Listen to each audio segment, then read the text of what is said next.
Oke, coba bayangin ya, di lereng Gunung Selatan yang berkabut, ada sebuah padepokan yang sunyi banget.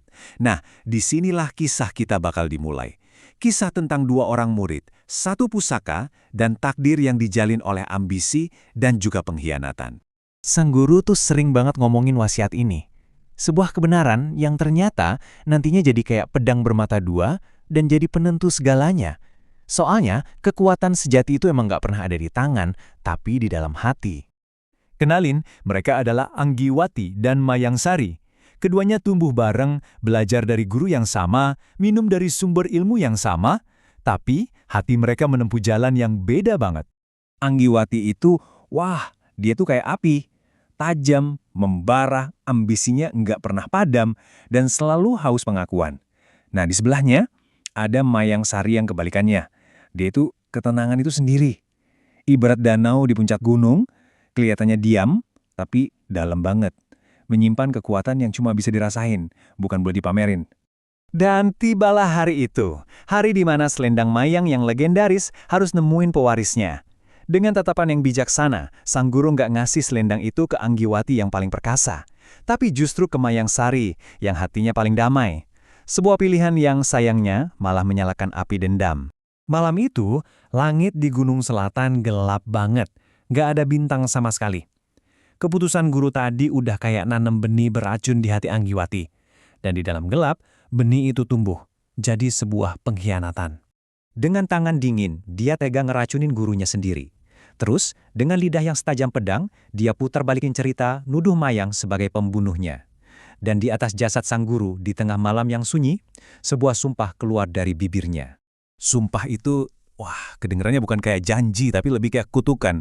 Sebuah deklarasi perang yang dasarnya adalah luka dan kebencian. Setelah itu, Anggiwati lenyap di telan kegelapan, dia bawa dendamnya buat dirawat sampai jadi kekuatan yang mematikan. Waktu pun berlalu.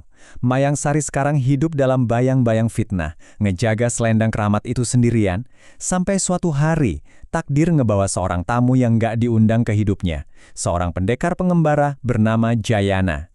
Jayana ini datang bukan karena kebetulan loh. Dia itu terikat utang budi sama Anggiwati. Dan buat lunasin utangnya, dia harus ngejalanin sebuah misi. Bukan pakai kekerasan, tapi pakai tipu muslihat. Dia harus bisa merebut hati Mayang Sari cuma untuk kemudian menghancurkannya. Jadi, dimulailah sandiwaranya. Jayana jadi bayangannya Mayang, jadi pelindung setianya. Setiap gerak-geriknya itu kebohongan yang udah direncanain. Tapi kan hati manusia itu bukan batu. Semakin lama dia bareng Mayang, semakin dia ngelihat kalau misinya ini salah. Di dalam diri Mayang, dia nggak nemuin kesonggongan sama sekali. Dia cuma nemuin kedamaian, kelembutan, dan kekuatan yang tenang.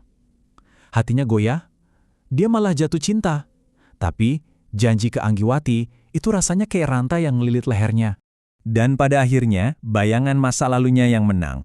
Di suatu malam yang tenang, pas kepercayaan Mayang ke dia udah penuh banget, Jayana ngelakuin pengkhianatan terbesarnya. Dia ambil selendang itu dan pergi gitu aja tanpa ngomong apa-apa, ninggalin keheningan yang rasanya lebih sakit dari 1000 tusukan. Dengan selendang di tangan dan hati yang hancur, Jayana naik ke puncak Gunung Selatan buat nepatin janjinya. Dia berharap ini adalah akhir dari segalanya. Tapi dia salah besar. Ini justru baru permulaan dari kebenaran yang paling menyakitkan. Dia serahin pusaka itu ke Anggiwati.